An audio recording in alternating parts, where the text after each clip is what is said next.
Bueno, y si usted tiene tierra en su casa, tiene ese espacio y que pueda verdaderamente ser fértil y dar fruto y puede generarle dinero, ¿por qué no? Pero necesita accesar ayuda para poder emprender. Hoy le vamos a decir cómo y lo vamos a hacer de la mano del ministro de Agricultura y Ganadería, don Renato Alvarado. Es un placer tenerlo aquí en nuestra casa. Muy buenos días. Muy buenos días a todos y todas, y en realidad pues es un placer compartir con ustedes. Creo que la idea de sembrar es una idea interesante. Además creo que los costarricenses, muchos de los que viven en el Valle Central, deberían de tener esa práctica para que puedan sentir lo maravilloso que es sembrar y ver un fruto nacer, ¿verdad? Y después consumirlo. Eso es muy, muy, muy bonito. Ahora, por ejemplo, si hay personas que en este momento nos están viendo y dicen, yo tengo tierra, tengo un pedazo ahí, ¿verdad? Que pudiera ponerlo a generar algo. Entonces, pero necesito orientación porque no soy experto en la materia y tampoco quiero invertir, ¿verdad? Entonces, dos cosas. ¿Cómo buscar orientación, por un lado? Y cómo, o sea, esa asesoría necesaria y cómo a lo mejor buscar esa platica como para arrancar, para dar ese paso, don Renato. Sí, bueno, yo lo que le diría a alguien, que si está cerca de un agricultor, vaya y le pregunte, ese es el experto, sí, ¿verdad? Porque son los que están todos los días sembrando. Pero bueno, nosotros desde el MAC, nosotros podemos ayudar también. Nosotros tenemos oficinas, son 87 oficinas distribuidas a todo lo largo y ancho del país, y si nos llaman a esas oficinas que están en el país, nosotros podemos darle indicaciones, por ejemplo, dónde conseguir las semillas. Tenemos algunos tutoriales en la página del ministerio donde pueden ver cómo se hace el proceso de siembra, digamos, de hortalizas. También tenemos un YouTube, ¿verdad? Un programa YouTube, un canal de YouTube donde pueden también ver tutoriales y pueden encontrar ahí cómo hacer los procesos de siembra. Porque también nosotros vamos renovando con la tecnología y las formas de producir hoy en día, cómo hacerlo. Por ejemplo, la recomendación para una casa o que alguien que tenga un pedacito, lo ideal sería que trabaje de manera orgánica, ¿verdad? Para que no tenga que tener relación con los agroquímicos y estas cosas que generalmente pues tienen un manejo más complejo y hay que aprender a manejarlo. Y bueno, los agricultores han llevado toda una inducción y reciben acompañamiento para la aplicación.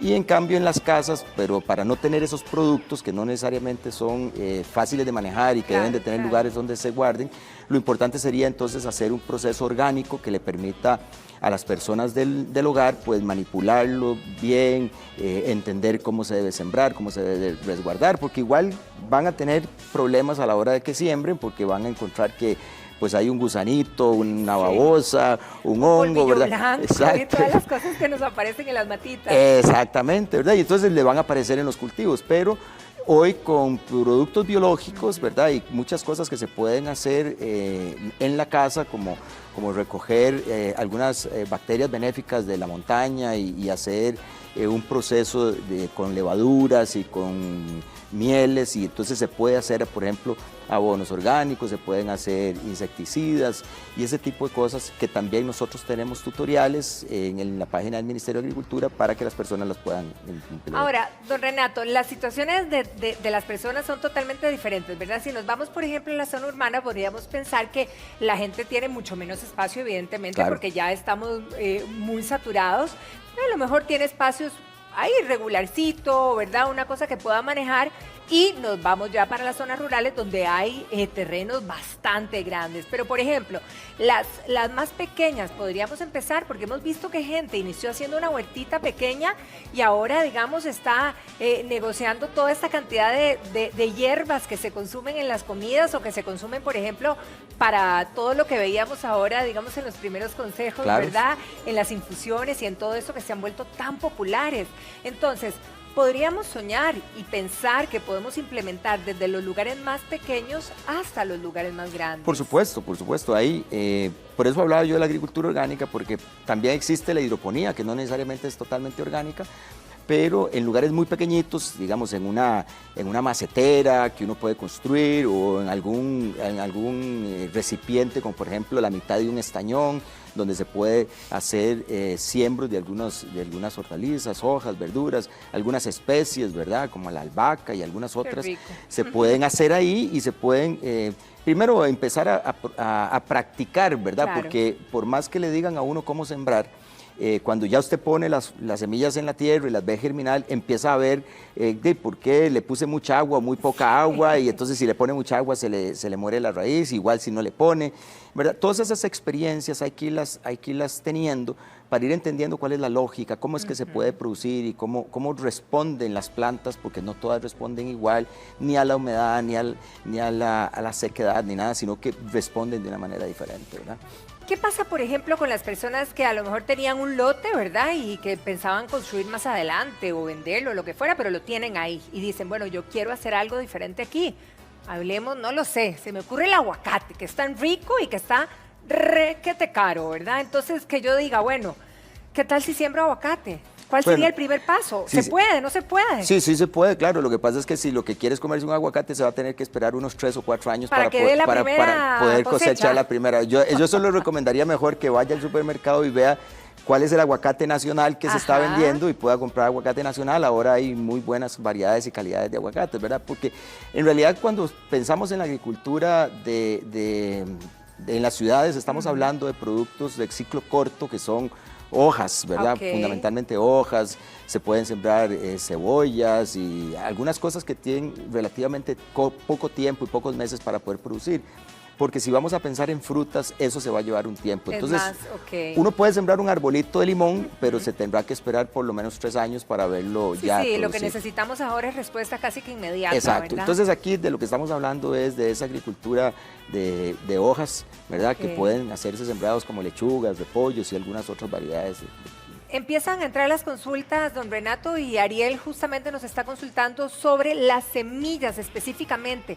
¿De qué semillas son las que puede encontrar aquí, digamos, en Costa Rica, en el mercado, para poder sembrar, y a dónde podría recomendarle usted encontrarlas? Bueno, en los servicios agroveterinarios y en algunas tiendas que venden insumos agrícolas, ahí usted puede encontrar los paquetitos de semillas y las diferentes variedades, ¿verdad? Qué sé yo, pepinos, remolachas, lechugas, diferentes lechugas, y esas semillas están ahí, ¿verdad? Entonces en realidad el acceso a esas semillas para hacer un experimento en la casa es muy fácil de accesarlas, ¿verdad?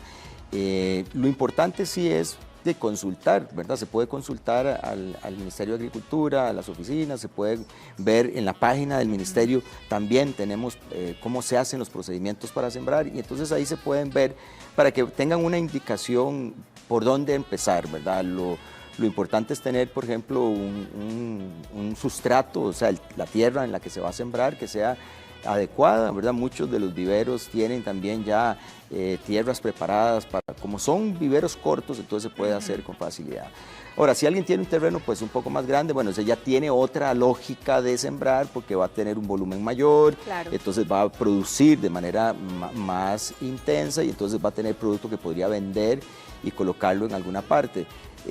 Nosotros hemos venido en el Ministerio de Agricultura manejando lo que llamamos el consumo de proximidad, que es consumir localmente lo que se produce, ¿verdad? Entonces es importante que si la gente va a participar en la agricultura, que hoy queda clarísimo que es indispensable y que realmente es un sector que tiene que tener su lugar en la sociedad, pues entonces puede también acercarse a las comunidades, a los productores de las zonas, aprender para que entiendan cómo funciona y qué es lo que hacen los agricultores, y aparte de eso podrían consumir entonces producto fresco, natural, que está ahí cerca de su comunidad, y no tiene que ir muy largo ni caminar a un supermercado, sino que ahí hay gente que ya está produciendo, ¿verdad? Ahora, y si esta gente, digamos, empieza a producir de manera más pequeña, ¿verdad? Como usted bien lo dice, ¿cómo pudiera empezar a comercializar también su producto? Porque también esa es otra preocupación, porque, digamos, usted está hablando de la comunidad, pero ¿de qué manera salgo yo a exponer mi producto? Porque también soy pequeño, a diferencia de los más grandes. Sí, aquí, bueno, el tema de la comercialización siempre es un tema, porque ese es uno de los grandes cuellos de botella del agricultor nacional, ¿verdad? Cómo comercializar su producto. Sembrar no es tan difícil, y poner el producto en la bolsa o en el saco, ¿verdad? Eso es fácil. a pesar de las dificultades que hay para producir, pero el gran tema es cómo yo llevo eso al mercado, ¿verdad? Entonces, por eso estamos hablando de la agricultura de proximidad, ¿verdad? Nosotros hemos venido insistiendo en el Ministerio de Agricultura la necesidad de hacer mercados locales, regionalizados, donde los agricultores o las personas que produzcan puedan llegar ahí, tener un sitio donde puedan exponer y vender sus productos.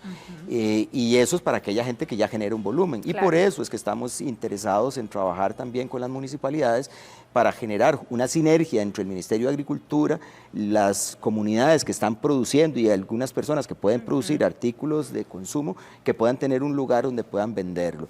Porque salir a la calle, pues bueno, uno puede ir de puerta en puerta tocando y ofreciéndolo, pero eso es una logística muy compleja. En cambio, que si nosotros tenemos un sitio, ¿verdad?, como permanente donde se puedan llegar a vender los productos, pues eso es mucho más fácil para aquellas personas que tienen un terrenito, qué sé yo, con 500 metros cuadrados, por ejemplo, o un poquito menos, usted ya puede tener producciones que le permitan comercializar. Entonces también hay una alternativa para que los productores y las productoras puedan vender ahí. Y cuando yo digo productores y productoras, estoy pensando en gente que quiere incorporarse a la agricultura, porque al final eso es alguien que produce un producto de consumo en su tierra, entonces puede participar. Y eso es lo que hemos ido buscando, ¿verdad? Cómo las personas pueden tener sitios permanentes donde puedan llegar con sus productos a venderlos. Y creo que esto de la pandemia pues ha mostrado una necesidad de producir cercanos, ¿verdad? Producir en la comunidad, y pues esto es una situación que se ha venido desarrollando, por ejemplo, en Europa. Hoy en España hay una gran tendencia al consumo de proximidad, que se llama, ¿verdad?, que es producir cerca y consumir cerca. Muchos agricultores en este país ya han estado empezando a intercambiar productos, ¿verdad? Bueno, yo produzco X o Y producto y no tengo de este que usted produce, entonces, bueno, los intercambiamos y yo comercializo en mi comunidad y ellos, exactamente, ¿verdad? Entonces eso genera unas redes que nos van permitiendo abastecer las comunidades, no tenemos que trasladar el producto largo, y entonces la huella de carbono es mucho menor. Y eso produce entonces una reducción de gastos que tendrían los productores y las productoras en el país, porque están muy cerca de donde se da el consumo, ¿verdad? Entonces eso nos está, digamos, lo estamos impulsando, y lo que queremos es que la gente participe también. Don Renato, la pregunta de muchísimos televidentes es, ¿en el ministerio ahorita, en este momento, hay algún tipo, digamos, de financiamiento para gente que esté interesado en la agricultura, por un lado, e incluso gente está preguntando por iniciativas, digamos, de que haya fondos no reembolsables? ¿Hay estas dos alternativas que están manejando en este momento? Bueno, en este momento, por razones obvias de la reducción del presupuesto del Estado, ¿verdad?, y de la restricción del gasto que se ha dispuesto en el gobierno, el Ministerio de Agricultura no tiene fondos no reembolsables. Nosotros teníamos fondos que en algún momento fueron alrededor de 6.000 millones y después pasaron a 2.000 millones, y bueno, ya ese fondo no existe, no tenemos ese fondo para hacer esa transferencia de recursos no reembolsables, pero hay instituciones, ¿verdad?, Fundecooperación y algunas otras organizaciones no gubernamentales que tienen fondos para desarrollar proyectos. De hecho, nosotros trabajamos junto con ellos, y para aquellas personas que, por ejemplo, quieran innovar, nosotros tenemos un programa que se llama Agri-Innovación 4.0, que estamos implementando para que personas que tienen terrenos, de hecho yo, 1/4 de hectárea, 1 hectárea, puedan incorporar toda esa tecnología que tiene ese proyecto, que es riego, fertirriegos, riego por goteos, ¿verdad?, cobertura de camas, que es poner plástico sobre las eras, y una serie de procedimientos tecnológicos con sensores para ver la humedad y la acidez del suelo, etcétera. Para ello hay financiamiento, y que las personas puedan involucrarse en ese proceso productivo, ¿no? Excelente. Don Renato, muchísimas gracias por habernos acompañado esta mañana, y esperemos que muchísima gente se inspire, ¿verdad?, para empezar a sembrar, y de alguna manera pues también eso le vaya a traer una mejor economía a sus hogares. Claro, no, de verdad, muchísimas gracias por permitirme. Yo quisiera dejar un último mensaje, que es pedirle a los costarricenses que se preocupen por consumir producto fresco, nacional. Cada vez que consumimos un producto nacional, estamos dándole una oportunidad a una familia que tenga recursos, que pueda sus hijos ir a la escuela, y que podamos generar también empleo en los campos, porque hoy el sector agropecuario es un sector que sigue produciendo, sigue trabajando, y va a requerir mano de obra para recolectar las cosechas, para alistar el campo. Y yo sé que muchos de los costarricenses hemos trasladado a otras actividades, pero que hoy están cerradas, como el turismo, y que existe una oportunidad para que trabajen, y además pues cada vez que consuman productos productos nacional, estamos ayudando a la economía nacional. Así que muchísimas gracias a todos y todas. Señor ministro, ¿le gusta el arroz con leche? Pues sí, sí me gusta el arroz con leche.